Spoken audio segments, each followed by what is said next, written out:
औज़ुबिल्लाहि मिनश्शैतानिर्रजीम बिस्मिल्लाहिर्रहमानिर्रहीम। आज हमने पढ़ना है हमारा बेटा ये ऑब्स्टेटिक्स की बुक है LHV पार्ट फर्स्ट की। आज हमने पढ़ना है बेटा पल्मोनरी ट्यूबरकुलोसिस, फेफड़ों में होने वाले टीबी किस तरीके से औरत को मुतासर करती है और हमल में क्या क्या पेचीदगियाँ पैदा कर सकती है और इसका इलाज और इसकी तशख़ीस कैसे करेंगे, ये हमने पढ़ना है। इससे पिछले लेक्चर में हमने बीमारी देखी थी बेटा डायबिटीज़, जिसको हम शुगर कहते हैं, और उससे पिछले लेक्चर में हमने देखी थी दिल की बीमारी कार्डियक डिजीज़। तो अगर किसी ने बच्चे ने वो लेक्चर नहीं सुने तो वो सुन सकता है बेटा। तो हम बाकायदा आगाज़ करते हैं इसका।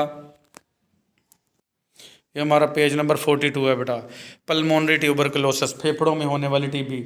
अच्छा, पल्मो लंग्स को कहते हैं बेटा, उर्दू में फेफड़े, इंग्लिश में लंग्स, और इसका मेडिकल का वर्ड है बेटा पल्मो। पल्मो से है पल्मोनरी, यानी फेफड़ों में होने वाली ट्यूबरकुलोसिस टीबी बेटा। टीबी शॉर्ट में कहते हैं ट्यूबरकुलोसिस, तो इसको शॉर्ट में टीबी कहते हैं। Tuberculosis is fairly common in our country. TB की बीमारी आम तौर पर कॉमन है हमारे मुल्क में। And the fact should be born in mid during antenatal care. और ये हकीकत जो है वो पैदा होती है तकरीबन दरमियान में एंटीनेटल केयर के दौरान। एंटीनेटल केयर कहते हैं बेटा पैदाइश से पहले जो माँ की देखभाल होती है उसको हम एंटीनेटल केयर कहते हैं। यानी औरत हामला हो गई है और तकरीबन उसको 4.5 माह, टोटल 9 माह की यानी 40 हफ्ते की प्रेगनेंसी होती है, और तकरीबन 4.5 माह के बाद हमें पता चला कि उसको तो टीबी थी। सिम्टम्स क्या होंगी बेटा, अलामात क्या होंगी। History of tuberculosis is in the family और the patient may have suffered from the disease in the past. Tuberculosis की टीबी की हिस्ट्री होगी फैमिली में, किसी दादा अबू को, दादी अम्मा को, माँ बाप को, चाचे को, किसी को घर में किसी ना किसी को ख़ानदान में टीबी हुई होगी बेटा। हिस्ट्री ऑफ ट्यूबरकुलोसिस होगी फैमिली में, या पेशेंट को इससे पहले माजी में ये हमला हो चुका होगा टीबी का। तो जैसे ही प्रेग्नेंट होगी तो प्रेगनेंसी के दरमियान में ही उसको टीबी का हमला मज़ीद दोबारा हो जाएगा। इससे क्या होगा, लो ग्रेड फीवर, हल्का हल्का बुखार रहेगा, ड्राई कफ, खुश खांसी होगी, और विद स्पूटम, और इसके साथ साथ बलगम भी आ सकता है, स्पूटम बलगम। ये उर्दू में लिखा करें बेटा सारी चीज़ें, ताकि आपको ये सारी चीज़ें याद रह जाएं। उर्दू में लिख लिया करें और उर्दू में याद कर लिया करें, और आपको इंग्लिश में ये पता हो कि बलगम को हम स्पूटम कहते हैं, खुश्क खांसी को ड्राई कफ कहते हैं। कफ का तो आपको पता ही है, ये COUGH कफ होता है, ये कोग नहीं पढ़ना है, इसको कफ कहते हैं। तो इस तरीके से जो आप ये लिखते रहेंगे और अच्छा सा याद करते रहेंगे तो अपने अल्फाज में भी इसको बयान कर सकेंगे। लॉस ऑफ एपिटाइट, भूख का ख़त्म हो जाना, एपिटाइट भूख को कहते हैं बेटा। एंड लॉस ऑफ वेट, और वज़न गिर जाएगा इसमें इन एडवांस केसेस। अगर एडवांस केसेस हैं तो ये ऐसा होगा, वज़न कम हो रहा होगा, भूख भी कम हो रही होगी। पल्मोनरी ट्यूबरकुलोसिस, देखिए वज़न का जो कम होना है बेटा, इससे पिछले लेक्चर में शुगर में भी देखा गया था और ये टीबी में भी देखा जाएगा।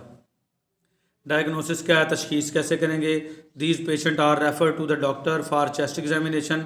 ऐसे मरीज़ों को हम डॉक्टर के पास भेजेंगे चेस्ट एग्जामिनेशन के लिए। डॉक्टर उसका एक्सरे करके देखेगा कि वाकई इसको टीबी है या नहीं। टीबी के स्पॉट नज़र आ जाते हैं बेटा, डॉक्टर जो ज़्यादा पढ़े लिखे हैं उनको पता चल जाता है सारा।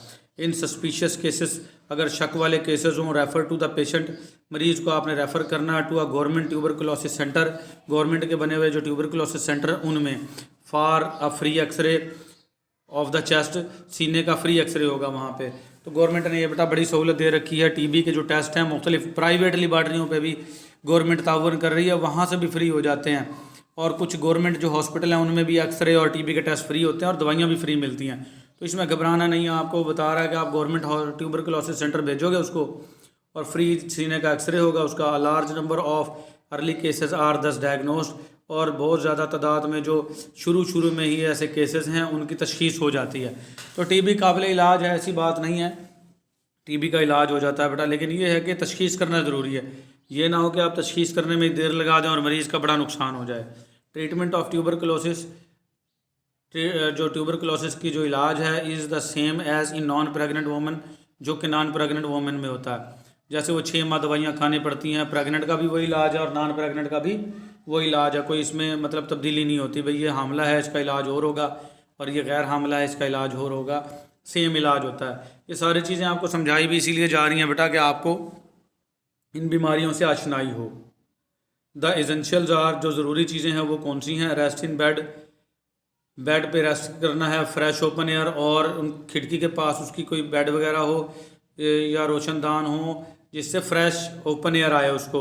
वेल बैलेंस डाइट, उसको बेहतरीन खुराक देनी है। बैलेंस डाइट कहते हैं बेटा जिसमें तमाम चीज़ें शामिल हों, जिसमें सलाद है, मछली है, गोश्त है, चावल है, दलिया है, इसको कहते हैं बैलेंस डाइट, जिसमें सब चीज़ें खाई जाएँ। कुछ लोग होते हैं गोश्त खोर, वो सिर्फ गोश्त गोश्त ही खाते रहते हैं, वो बैलेंस डाइट में नहीं आएगा। कुछ लोग होते हैं चावल खाने वाले मेरे जैसे, बस वो चावल को ही दब्बी रखते हैं, तो बेटा ये बैलेंस डाइट नहीं होगी। तो उसको आपने बैलेंस डाइट देनी है। ट्रीटमेंट ऑफ एनीमिया, एनीमिया की ट्रीटमेंट करनी। एनीमिया कहते हैं बेटा खून की कमी, क्योंकि जब टीबी होगी ना तो खून की कमी भी वाक़ई हो जाएगी। तो ट्रीटमेंट करनी है एनीमिया की with calcium and vitamin A and D supplement the diet. कौन से विटामिन देने हैं? विटामिन ए और डी सप्लीमेंट देने हैं। ये बेटा कैप्सूल और गोलियां मिल जाती हैं विटामिन ए और डी के, ठीक है। खुराक में ये शामिल करने हैं और कैल्शियम देनी है। ये एनीमिया की ट्रीटमेंट है। ये कैल्शियम, विटामिन ए, डी जो है खून के बनने में मदद करते हैं। तो अगर आप ये विटामिन देंगे तो उसका खून भी बनता रहेगा। Specific treatment for tuberculosis is given by the doctor. ख़ास किस्म की जो इलाज है, ट्रीटमेंट है टीबी का, वो देगा doctor. Consist of combination of streptomycin injection, जिसके अंदर मिलाप होगा किसका? स्ट्रेप्टोमाइसिन टीकों का, पायराजिमाइड का एंड सल्सैलिक एसिड का। इसको हम क्या कहेंगे? PAS कहेंगे। And ionised tablets, sorry isoniazid की गोलियां होंगी। तो इसमें ये इंजेक्शन होंगे बेटा, डॉक्टर देगा। इनके बारे में आपको इनके नाम याद होने चाहिए ताकि आपको ये पता हो कि डॉक्टर अगर ये चीज़ें दे तो आपको पता हो कि टीबी के इलाज के लिए चल रही है बेटा।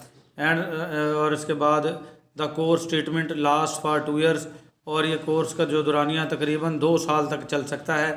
वैसे तो 6 माह का, 9 माह का, 8 माह का कोर्स होता है, लेकिन डॉक्टर ये तकरीबन 2 साल तक चला सकता है बेटा। इसमें कोई बहुत बड़ी रॉकेट साइंस नहीं है, गोलियां खाते जाएं इलाज हो जाता है। द पेशेंट इज़ आइसोलेटेड, मरीज़ को जो है ना आपने बेटा आइसोलेट रखना, अलग रखना है।